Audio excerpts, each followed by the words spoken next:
En croyant dans la puissance de l'Évangile, nous devons entrer par la porte étroite. Matthieu 7, versets 13 à 14. Entrez par la porte étroite, car large est la porte et spacieux le chemin qui mène à la perdition, et il y en a beaucoup qui entrent par là. Mais étroite est la porte et resserré le chemin qui mène à la vie, et il y en a peu qui les trouvent. Dans le passage des Écritures d'aujourd'hui, notre Seigneur nous commande d'entrer par la porte étroite. Qu'est-ce que cette porte étroite par laquelle il nous dit d'entrer? Et que voulait-il dire par la porte large?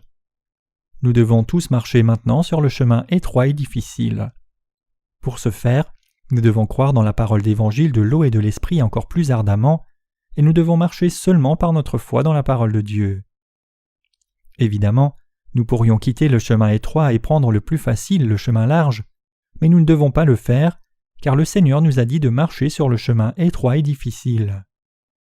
Beaucoup dans ce monde ne veulent pas entrer par la porte étroite et par le chemin difficile. Parce que le chemin semble trop étroit, difficile et dangereux pour eux, et que peu le trouvent, ils déclinent d'y embarquer et ils pensent même que ceux qui sont sur ce chemin doivent être fous. Cependant, une telle foi n'est pas celle d'un croyant sage. C'est sur le chemin étroit que la sagesse qui mène à la vie se trouve. Ceux qui sont sur ce chemin vers la vie sont sages. Alors ils n'hésitent pas à embarquer sur cette voie, même s'il pourrait n'être que quelques-uns. Alors qu'il est vrai que beaucoup dans ce monde n'aiment pas le chemin étroit, ce n'est pas le cas de tous. Bien que leur nombre soit très petit, il y a vraiment des gens qui cherchent le chemin étroit et qui sont heureux d'y marcher. Pour que quiconque soit sauvé de ses péchés, il doit absolument entrer par la porte étroite. Le chemin étroit est le chemin de la vérité, le chemin de la vie éternelle. D'innombrables personnes dans ce monde professent croire en Jésus, mais beaucoup d'entre elles marchent réellement sur le chemin large par leur manque de réaliser et de croire que Jésus a pris tous les péchés du monde en étant baptisé par Jean-Baptiste. Ceux qui marchent sur le chemin étroit savent qu'ils sont sur la bonne voie vers la vie éternelle, car ils croient dans la vérité que le baptême de Jésus a ôté tous leurs péchés une fois pour toutes. Mais qui parmi les chrétiens de ce monde connaît ce mystère de la porte étroite et du chemin difficile? Même les dits évangéliques de notre temps ne savent pas que Jésus a pris les péchés du monde par le baptême qu'il a reçu de Jean-Baptiste. La signification du baptême de Jésus, c'est qu'il contient la vérité du salut, qui est que Jésus a pris les péchés de ce monde et a été crucifié pour nous. Encore, les chrétiens de nom qui croient en Jésus comme s'ils pratiquaient l'une des nombreuses religions du monde pensent que c'est seulement sur la croix que Jésus pardonna leurs péchés. Ces chrétiens savent que leurs péchés restent intacts dans leur cœur. Parmi les dits évangéliques, beaucoup clament qu'on peut devenir sans péché en croyant seulement en Jésus comme le Sauveur. Ils se moquent même de nous en disant « Tout ce que nous devons faire, c'est croire en Jésus comme notre Sauveur personnel.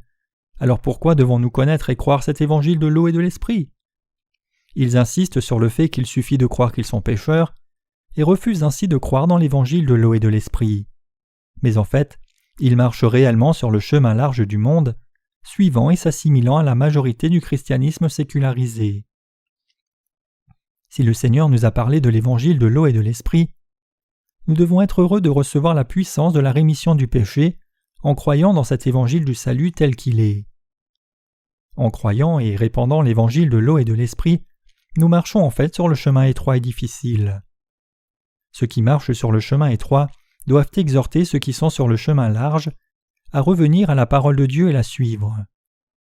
Peu importe les circonstances pour le croyant dans l'évangile de l'eau et de l'esprit, quand le Seigneur lui-même a dit d'aller sur le chemin étroit, il marche sur ce chemin étroit par la foi. Encore, comme tant de chrétiens ont fait tant de compromis avec les gens de ce monde pour marcher sur le chemin large, comment peuvent-ils recevoir la rémission du péché dans leur cœur? Ces chrétiens qui vivent leur vie se comportant et compromettant avec les gens du monde ont encore des péchés dans leur cœur et ils marchent seulement sur le chemin large pour finalement atteindre la destruction en dépit d'avoir professé croire en Jésus comme Sauveur. L'apôtre Paul dit « Ignorez-vous que nous tous qui avons été baptisés en Jésus-Christ, c'est en sa mort que nous avons été baptisés » Romains 6, verset 3. Il dit aussi « Si quelqu'un n'a pas l'Esprit de Christ, il ne lui appartient pas » Romains 8, verset 9.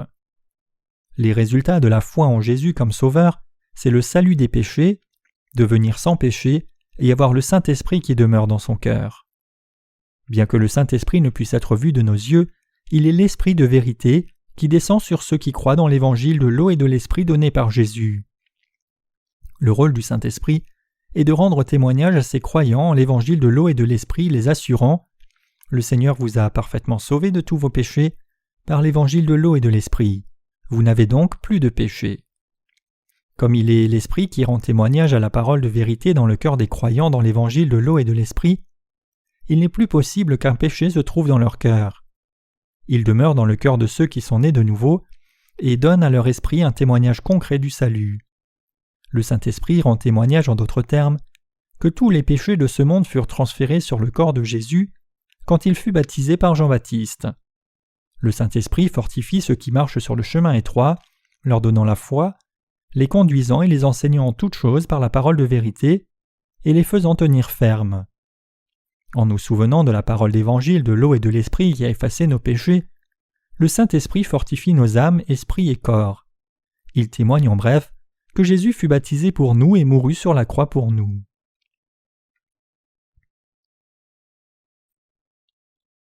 Ceux qui croient et suivent l'évangile de vérité sont ceux qui marchent sur le chemin étroit. Ceux qui marchent sur le chemin étroit sont des prêtres spirituels qui délivrent ceux qui sont tombés dans la destruction de leurs péchés. Ce sont les croyants dans la parole d'évangile de l'eau et de l'Esprit. Et le Seigneur se plaît en eux qui sont sur le chemin étroit et difficile. Peu importe combien ce chemin est difficile pour le juste, parce que c'est le chemin qui sauve les autres de leurs péchés, nous devons tous l'emprunter. Et nous devons servir l'Évangile jour et nuit pour délivrer des péchés tous ceux qui doivent encore recevoir la rémission des péchés. Ceux qui sont encore sur le chemin large, en d'autres termes, doivent être conduits par nous pour qu'ils puissent aussi entrer par la porte étroite. Ces gens qui marchent sur le chemin large doivent se rappeler que bien que ce chemin soit confortable pour eux, s'ils continuent de le suivre, ils finiront sur le chemin de la destruction. Ici, ceux qui marchent sur le chemin large se réfèrent aux chrétiens hypocrites qui se sont compromis avec les gens du monde et qui marchent en conséquent vers leur propre destruction. Ce sont ceux qui se lèvent contre l'évangile de l'eau et de l'Esprit, clamant qu'il soit juste pour eux d'avoir encore du péché, en dépit de leur foi en Jésus. Qu'a dit notre Seigneur au sujet de ces gens qui sont sur le chemin large ? Il dit « Large est la porte, spacieux le chemin, qui mène à la destruction, il y en a beaucoup qui entrent par là. » Autrement dit, il y a beaucoup de chrétiens dont le péché reste intact et qui tombent dans la destruction, même s'ils professent croire en Jésus, par leur manque de connaissance de l'évangile de l'eau et de l'Esprit. Encore, c'est une fausse foi qui attire les gens et c'est leur chemin large de destruction que les gens suivent. Ils enseignent que tous les chrétiens doivent simplement être vertueux, mais c'est un faux enseignement qui se détourne de la vérité. Ce genre d'enseignement est très différent de la vérité de l'évangile de l'eau et de l'Esprit qui nous a rendus sans péché. En dépit de cela, les gens de ce monde trouvent la foi de ceux qui ne croient pas la parole d'évangile de l'eau et de l'Esprit plus attractive. Bien que ces chrétiens de nom n'aient pas reçu la rémission des péchés tout en allant à l'église, ils ont l'approbation des gens séculiers s'ils vivent vertueusement. Mais Dieu n'approuve pas ce genre de foi comme la foi correcte. Donc, ceux d'entre nous qui avons choisi le chemin étroit, vivons nos vies dans l'église de Dieu qui prêche l'évangile de l'eau et de l'Esprit. Sa parole, et suivant sa volonté. Nous avons entendu et cru la parole d'évangile de l'eau et de l'Esprit, et nous avons donc été sauvés de tous nos péchés et sommes devenus sans péché une fois pour toutes.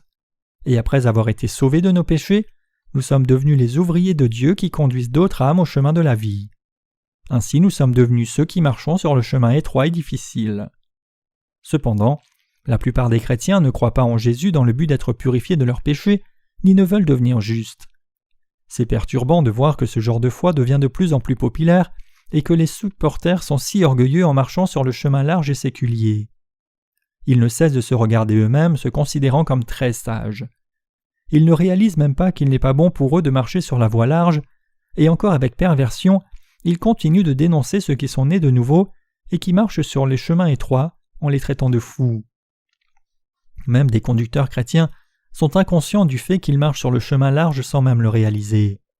Pour eux, être reconnu par les autres et obtenir une réputation dans le monde est l'une des choses les plus importantes et malheureusement, leur foi attire et entraîne aussi beaucoup de gens, tout comme un politicien qui est bon en charisme et capable de mouvoir beaucoup d'électeurs.